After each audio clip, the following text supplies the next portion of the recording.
My God, एक तरफ जर्लिन और दूसरी तरफ सिक्योरिटी गार्ड्स। बहुत बुरा फंसी हूँ।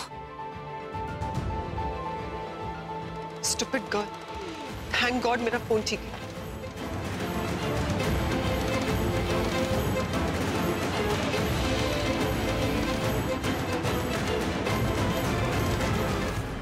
Come on, get up. Get up, get up. मैंने कुछ नहीं किया। हाँ, मुझे पता है आपने कुछ नहीं किया। आप सबसे पहले मैनेजर के पास चलिए, आप सब कुछ बताइए। चलिए। प्लीज, मैंने कुछ नहीं किया। देखने में अच्छे करके लगते हैं, ऐसी हरकत करते हैं। चलिए, कम ऑन। मैनेजर के पास चलिए। एक मिनट, उसको अकेले लेके जाओगे तो आधी ड्यूटी होगी, क्योंकि मैं भी इनके साथ। बहुत अच्छा। चलो तुम ही चलो। क्यों आ गए? तुम्हारे बगैर ना मैं सैड हो गया। ये कोई मजाक की बात है क्या? हाँ यार, मजाक।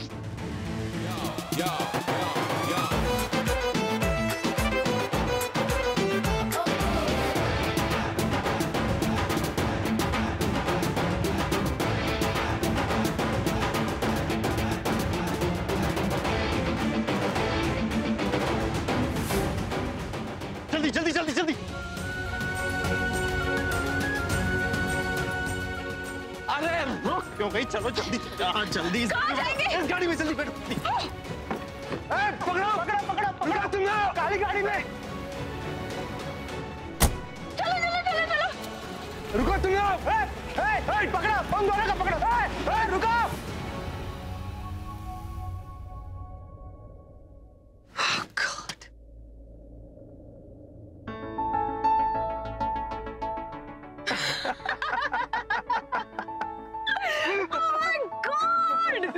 तुमने सिक्योरिटी गार्ड को गोली कर दी।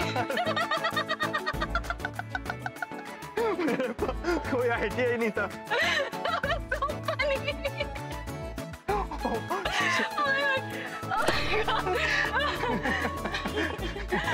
बड़े गंदे गाड़ी में हो। सच में आज तक इतनी पागलपंती नहीं की। मैंने आज तक कभी इतना बड़ा रिस्क नहीं उठाया। सुनो, एक जासूस के लिए ना भागना बहुत इंपॉर्टेंट होता है, सही टाइम पे। और उससे भी ज्यादा जरूरी होता है भागकर बच निकलना। ये भी मिस हो गया।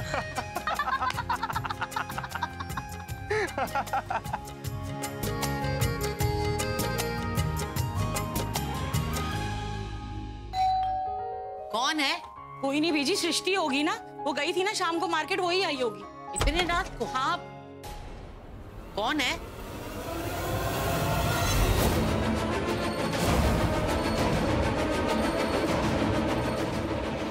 नमस्ते आंटी।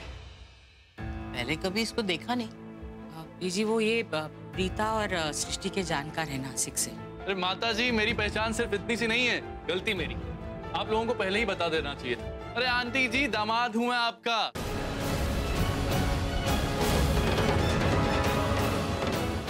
होने वाला दामाद, प्रीता का होने वाला हस्बैंड। पाए लागू माता जी। अरे सब बताता हूँ, सब बताता हूँ, पहले अंदर आ जाऊं। Thank you.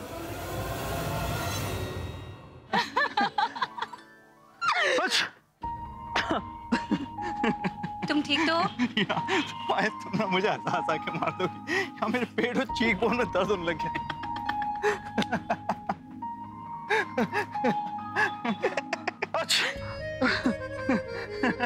नहीं, सीरियसली मुझे लग रहा है तुम्हें कोल्ड हो रहा है। सीरियसली? मुझे बाल इतने भीगे हुए हैं, तुम्हारे कपड़े इतने भीगे हुए हैं। फाइन। 1 सेकेंड, कम से कम ये जो पानी पोंछ देती हूँ।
हमारे बाल बहुत भीग गए थे, मैं पोंछ देता हूँ। मैं खुद कर लूंगी। मैं पोंछ देता हूँ।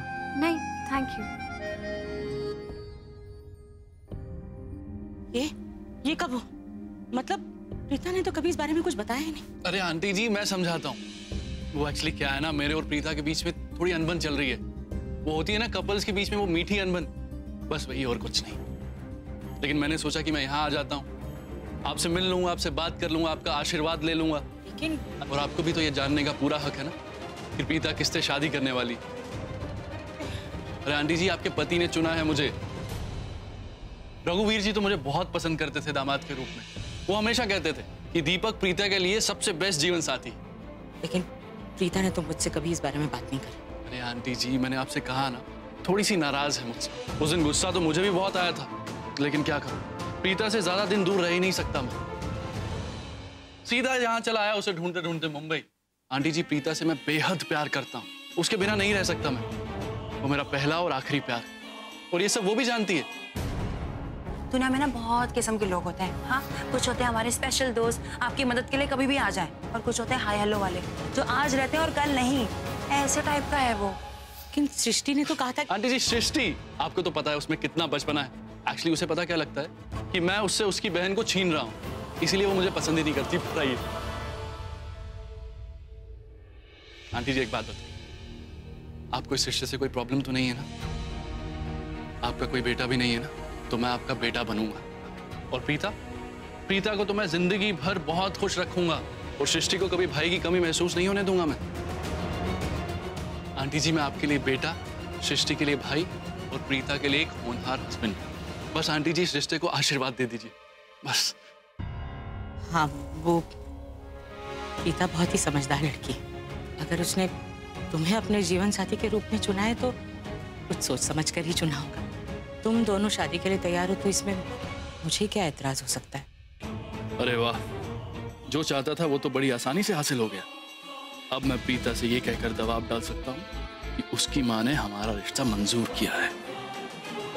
तो माताजी मैं अपने पेरेंट्स को कब बुलाऊं सगाई के लिए? क्या अभी तक सगाई नहीं हुई और तुम खुद को इस घर का दामाद कह रहे हो? अब वो एक्चुअली सगाई कैंसिल हो गई थी। कैंसिल हो गई थी? कैंसिल क्यों हो गई थी? आंटी जी वो रघुवीर अंकल की तबीयत ठीक नहीं रहती थी ना, तो क्या वजह बताऊं, हमारी तो प्रॉपर्टी की डिमांड थी, ये तो नहीं बता सकता। तो कैसे होती है आंटी सगाई? रघुवीर अंकल की अचानक से मौत हो गई। हो नहीं पाई आंटी।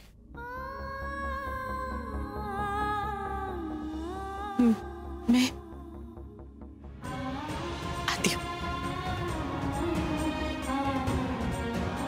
ये आंटी